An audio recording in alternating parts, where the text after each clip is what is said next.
Good afternoon.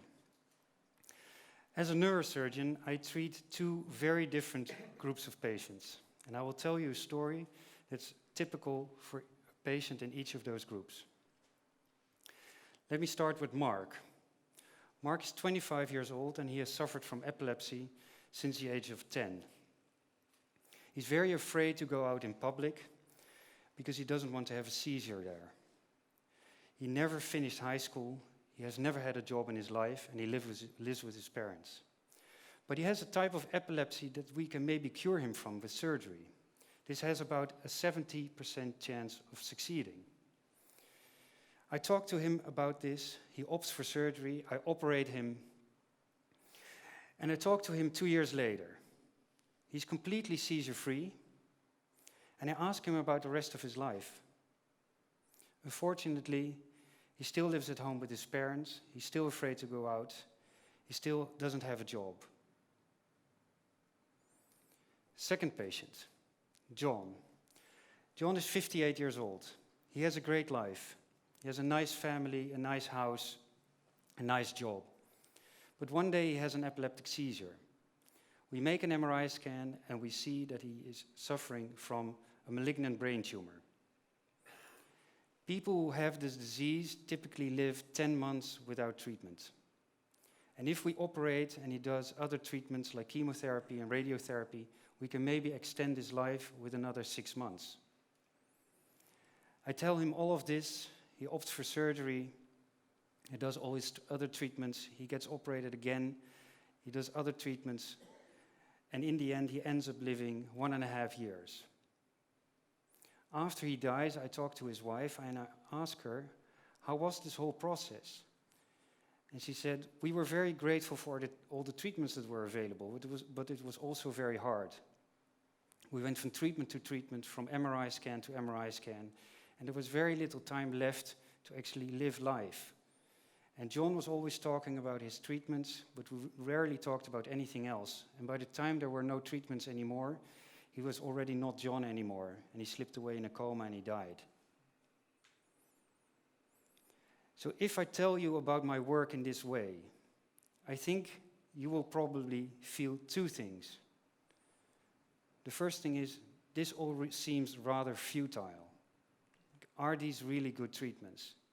And I think the second thing you think is, these are not very good stories.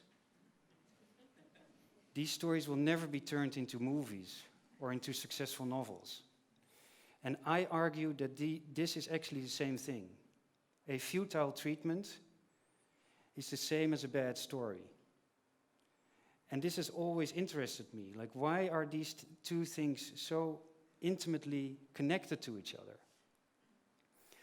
And it also made me wonder, like, what is a good story then? And this is something we know a lot about. Because there are many people who analyze stories that are popular and successful.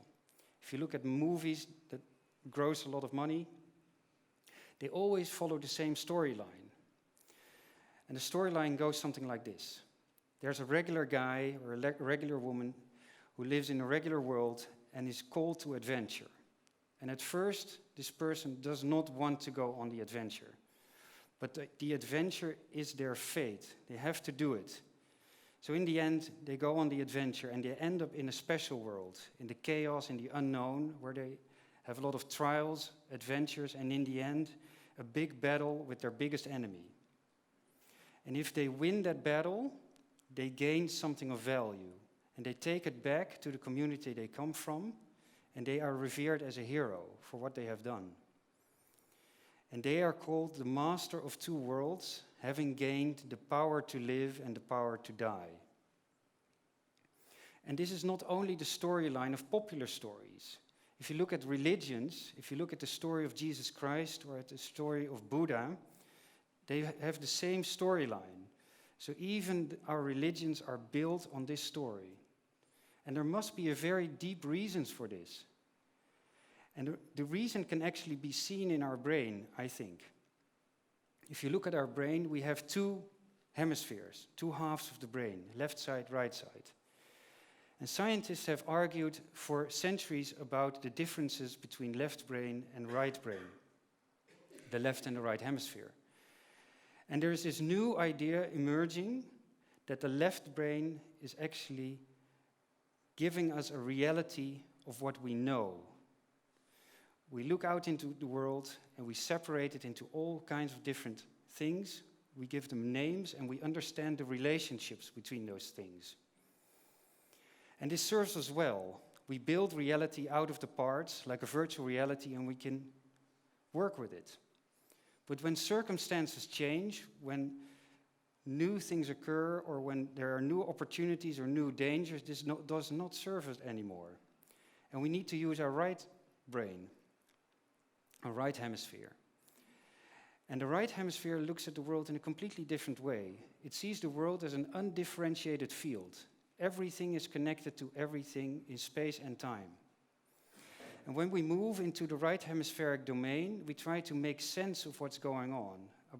We try to make sense of this new situation. We try to wrestle with it a little bit, we fight it, and when we win, we understand it. We can cut it up into pieces, name the pieces, and understand the relationships.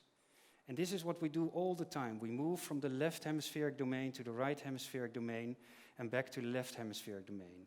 And when we understand something, we talk about it with other people.